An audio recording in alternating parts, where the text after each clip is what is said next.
So I want to talk about the crisis at our southern border. It's reached a level where even Democrat mayors and governors are attacking the Biden administration. Still, even as up to 10,000 migrants a day illegally enter the country, the White House has doubled down on its failed policies, blaming Republicans, believe it or not. But a recent poll from the Washington Post and ABC News show that Americans know where to point the finger. It's President Biden. Well, joining me now to discuss this is Congressman Keith Self. He serves on the House Foreign Affairs Committee, the House Veterans Affairs Committee, and is a member of the Republican Study Caucus. He represents the 3rd Congressional District of Texas. Congressman Self, welcome back to Washington Watch. Great to see you. Great to be here, Tony. Thank you. So let's talk about, you're from Texas. You understand the problem. You've been down to the border. 10,000 border apprehensions a day.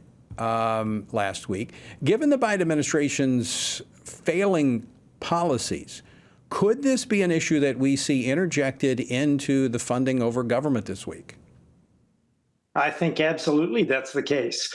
The Biden lawlessness and their policies on the border are becoming evident to everyone.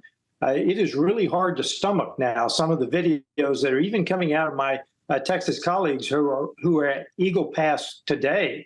It is amazing what they're seeing. And yes, it will be an issue this week as we address 4 different appropriations bills. Now, one of the things, Keith, that you've brought up is the crisis regarding unaccompanied minors crossing the border. In 2022, I believe there was like 130,000 unattended children that entered the United States. That surpassed the previous record of 122,000 back in 2021.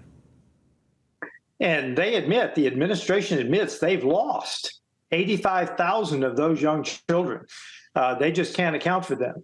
They are supposed to be vetting the foster parents or the people that they leave them with. They're not. So these young children could likely be in the sex trade, boys and girls, as well as women. They could be in indentured servanthood. These are issues that the Biden administration has no answers for. Now, wait, I want you to restate that. 80,000 that just lost. They don't know where they're at. They let them in, but they don't know where they're at. 85,000 was the last number that I heard, children that they have just lost. That's incredible. It is. How is that compassionate? You know, that's what they're saying, that this is a compassionate policy to let these people into the United States. They're letting unaccompanied minors come in, many of them being exploited, and we know that's the case. It is. The night that I was there, I saw 4 boys traveling together, no adult with them, looked like they were maybe 8, 10 years old. What happened to those young boys? I'm sure no one knows. This is a part of the crisis that that contributes to the sex trade, that contributes to the indentured servanthood. So it's not just the numbers of peoples, it's what's happening to them when they get here. Right. Well, and I wanted you to respond to this, Congressman, because according to a report released last week by the Christian group World Relief and Open Doors USA, Muslim refugees' arrivals declined into the United States. That's the Rohingya. Those that are seeking refuge here in the country, they declined by 62%. Christians, that number declined by 70%. Yazidis that were fleeing to this country from persecution, 100% over the last 6 years. So we're seeing while the open border at the south and our southern border is just wide open, people are coming across, those who are actually seeking refuge in this country because of religious persecution is plummeting. This is no longer a safe place. People are not coming. They're not being allowed to come seeking refuge here. Well, we don't really know why the drops are. It could be that we're just so focused on the illegal immigration that we don't have any attention for anything else, because as of, I think, yesterday, one of the border control agents said they're simply overwhelmed. There is no border. President Biden has no respect for the border, has no respect for the law. He considers Congress irrelevant. Even if we passed more laws through the Congress, would that change the Biden behavior? Would it allow more No. people who are actually suffering persecution come to America?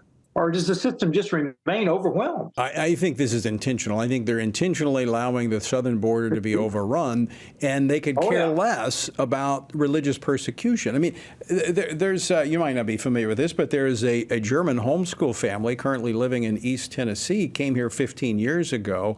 The Obama administration tried to boot them out, then Trump left them alone.